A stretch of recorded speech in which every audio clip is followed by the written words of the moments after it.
প্রিয় বন্ধুরা, আসসালামু আলাইকুম। আজকে কিছু কথা বলবো, মনোযোগ সহকারে শুনে যাবেন এবং কমেন্টে বলে যাবেন আমার কথাগুলা পজিটিভ না আনপজিটিভ। শুরুতে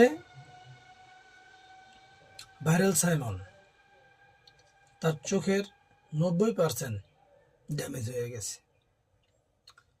এটার জন্য ভাইরাল সাইমন থরসব বিলাল ভাইকে ফোন দিলেন, ওনার সাথে শেয়ার করলেন।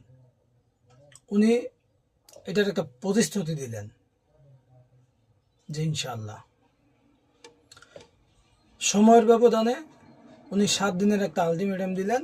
7 দিনে 10 লক্ষ টাকা কালেকশন করে দেবেন। যদি কালেকশন না করতে পারে উনি ওনার অ্যাকাউন্ট থেকে টাকা দিয়ে দেবেন। কালেকশনের জন্য আমাদের বড় বড় কন্টেন্ট ক্রিয়েটর অনেকেই আছেন, সবার নাম আমার জানা নাই। সবাইকে স্মরণ করলেন, ওনার শত্রু, ওনার বন্ধু, ওনার শুভাকাঙ্ক্ষী সবাইকে স্মরণ করলেন, পাশে কাউকে পেলেন না।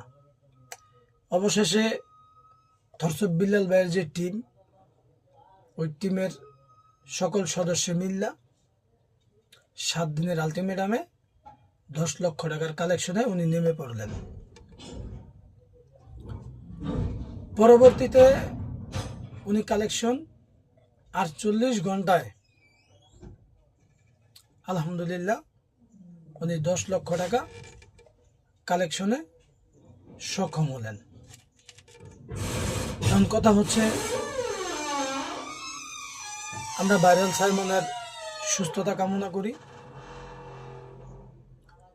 ভাইরাল সাইমন যেন খুব তাড়াতাড়ি সুস্থ হয়ে যান, আল্লাহ যেন ওনার চোখের দৃষ্টি ফিরিয়ে দেন।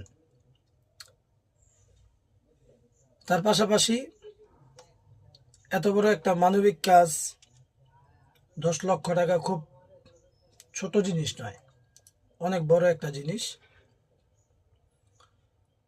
আমরা সকলেই থরসব বিল্লাল ভাইয়ের জন্য দোয়া করি, উনি যেন এরকম মানবিক কাজে সবসময় নিজেরা রাখতে পারেন।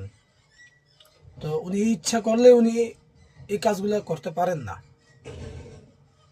কেন করতে পারেন না? কারণ উনি থরসব বিল্লাল ভাই, উনি 10 জনের সাপোর্ট নিয়ে এই কাজগুলো করেন।